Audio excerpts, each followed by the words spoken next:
All right, other effects of subsidence and soil volume change are going to be coastal flooding and the loss of wetlands. So that is really what is happening in the Mississippi Delta. And you're going to have sinking of New Orleans, which like to right now is up to 16 feet below the sea level. So the sinking of New Orleans as a rate, meaning millimeters per year, is given to the right of this picture or this I guess diagram. So you're seeing that areas that are outlined with red, the current rate at which New Orleans is sinking is 28.6 to 17.6 millimeters per year. So remember that an inch is about 25 millimeters. So areas in red are sinking at about 1 inch every year. So that's insanely fast in my perspective, at least. Areas that are outlined in yellow is more like 7 millimeters to 6 millimeters every year, which is still pretty high, so about 1/4 of an inch. And then areas in blue, you have very little, if any, sinking, but you still have sinking nonetheless for the most part. There are areas that are growing, but not very much so.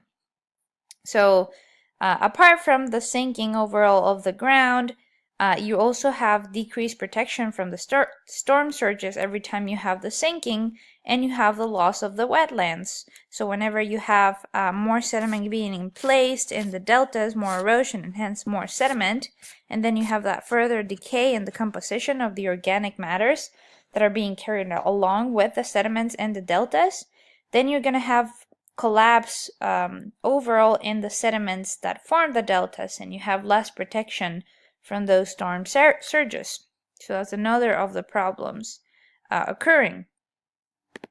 So here what you're seeing is that the foundation in 1956 used to be all the way to the ground, but now due to the land sinking, and this is in New Orleans, you see that the foundation is easily, it says right there, 10 to 16 inches above what is now the ground. So they have seen up to 16 inches of subsidence since then. So as you're seeing, the damage from the soil volume change is overall more costly than all of the other hazards combined. That's insane. So we have to fix, from subsidence, we have to fix roads, sidewalks, rebuild some of the utilities that are given to homes. The subsidence is overall affecting 70% of newly constructed homes. 70%. So I'm sure that my home is overseeing some subsidence and soil volume change going on right now. $15 billion are spent in the U.S. alone trying to reconstruct after this subsidence undergoes. So here on the right hand side, you see this diagram that basically tells you different facts. I'll let you read that on your own. And on the left, it's a picture of Alaska where you have the frost-heaved steel pipe bridge spanning through the North Fork. So you see the damages there as well.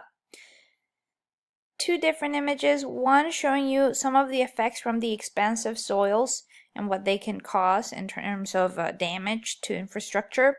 So you're seeing that you have large cracks in the soils, you have house shifting on the piers themselves, you have the sidewalk is just getting deformed, you have wavy bumps in the roads, and you have poles tilting.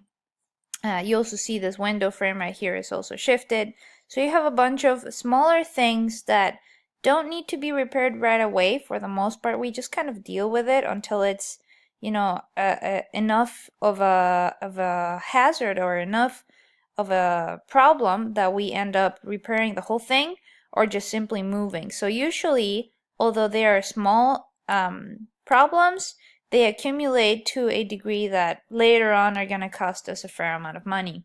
On the right hand side, you see effects from frost susceptible soil. So for the most part, the same kind of effects happen as we see in the expansive soil, but we also see that fence posts are pushed out of the ground as well as stones move up in the soil.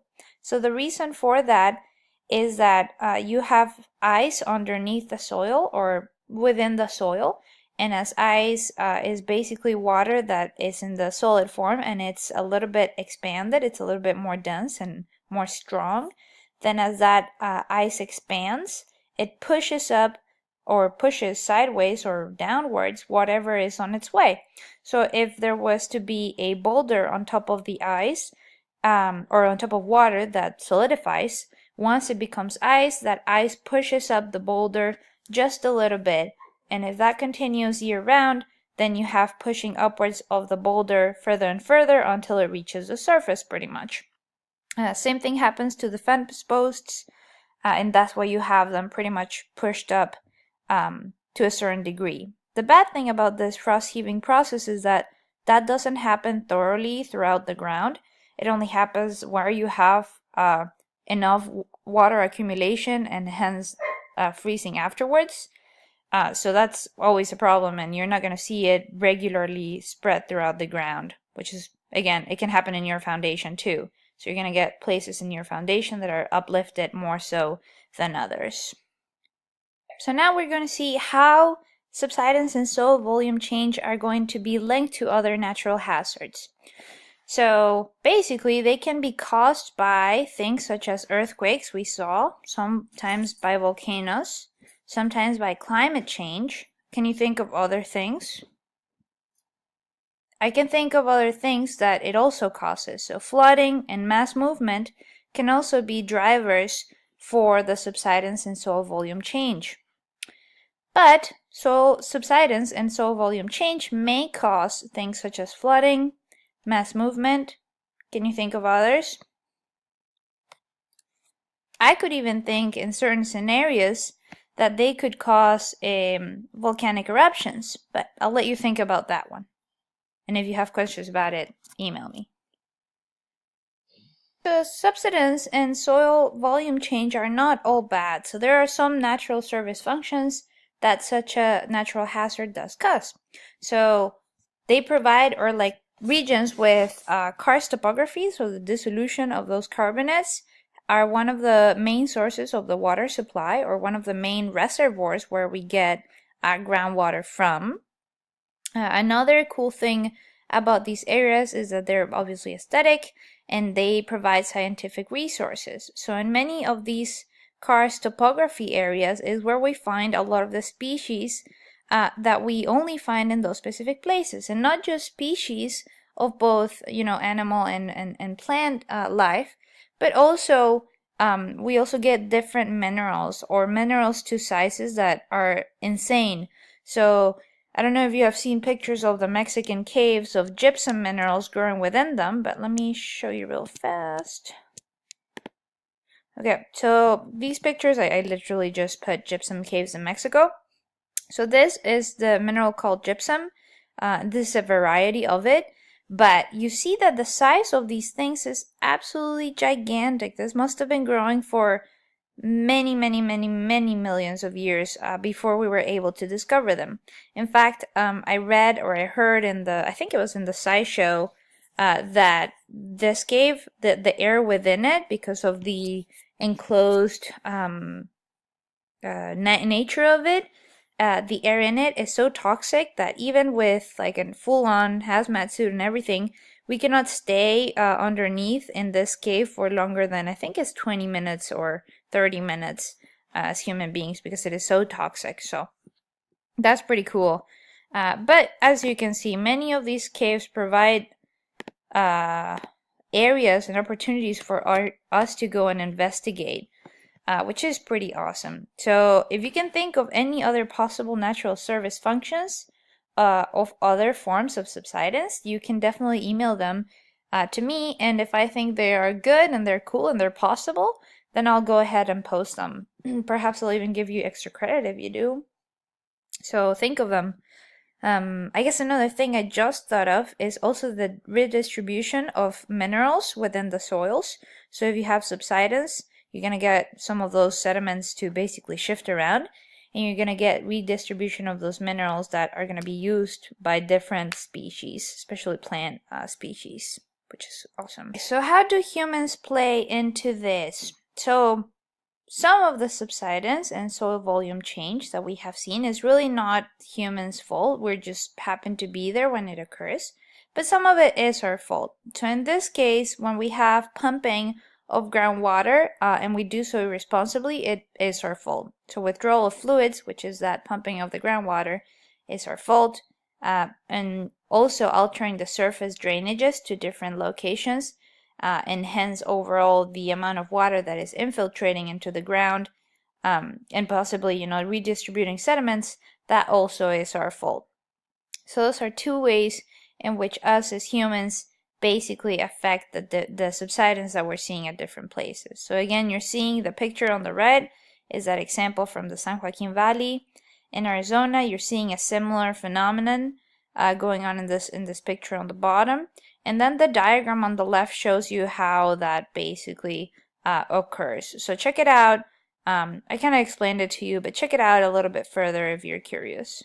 So another way in which we can influence the subsidence is going to be through underground mining. So we've already kind of gone through this, and it's not crazy hard to imagine. Basically, when you have underground mining, you're creating empty space, so the overlying sediments want to collapse towards it. So that's what you're seeing here in this diagram more so. This is actually a specific example that is true, and that it happened in 1980 when I believe it was Texaco, that was the company that was drilling in that specific location, drilled basically too far so that the salt, not the salt mine itself, but the salt veins that were near the mine basically made the water that was circulating underneath react with the salt and made the overall Lake Peigneur a salt lake. So now it's a saltwater lake rather than a freshwater one. I don't know all the details about it, so you might want to look it up and see the specific example. But overall, what I'm trying to get to is that due to the mining underneath, this overall collapsed, and then there was drilling and whatnot. So, yeah. Another thing we could be responsible for is going to be the melting of the permafrost. So this is partly because of global warming, and as we have seen, us humans are partly responsible of the current climate change that we are seeing, but also because of building practices. So we like to stay warm, so we basically warm our houses and heating, and our houses overall, because of the conduction of heat, are going to heat up the foundation. The foundation is hotter than the ground, and so the ground heats up a little bit, and there is subsequent melting of whatever permafrost is underneath our infrastructure. So that is one of the ways in which we can also melt the permafrost. So the picture on the left shows you houses that are undermined by the melting of the permafrost. And then the picture on the right is showing you a bumpy railroad in Alaska. So actually in Alaska, they have been having a lot of trouble with the Alaska pipeline because they don't want to put the pipeline underneath the ground due to the permafrost. So if there is permafrost in certain, like if there's thawing of the permafrost in certain locations, then you're going to get the shifting of the soils and the overall pipeline may rupture. So there are many spots in which it is elevated, but they also have to account for the incredibly cold air outside, like in the surface, above the surface, as opposed to the not so cold air inside of the ground. So it's one of the major challenges that they're facing with that pipeline. But look it up; it's pretty cool. Another thing that we as humans are doing is restricting the deltaic sedimentation. So this specific delta scheme is kind of showing you the redistribution of the deltas that of the delta of the Mississippi River, I should say, that we have seen over the past 7,500 years. So you see that the way the delta was throughout the last 7,500 years is kind of in a sprinkler head sort of system. It's rotating back and forth and so on. However, with our current construction of dams and levees, etc., we are not letting the river take its course, and we are constraining the delta to be in the same location from now on. So already we are seeing that the delta is expanding and expanding, and so the sedimentation is only constrained to this specific spot, no longer being able to move throughout the overall like peninsula there. So that is one of the other effects that we're having on this subsidence. We are causing it to only influence certain areas.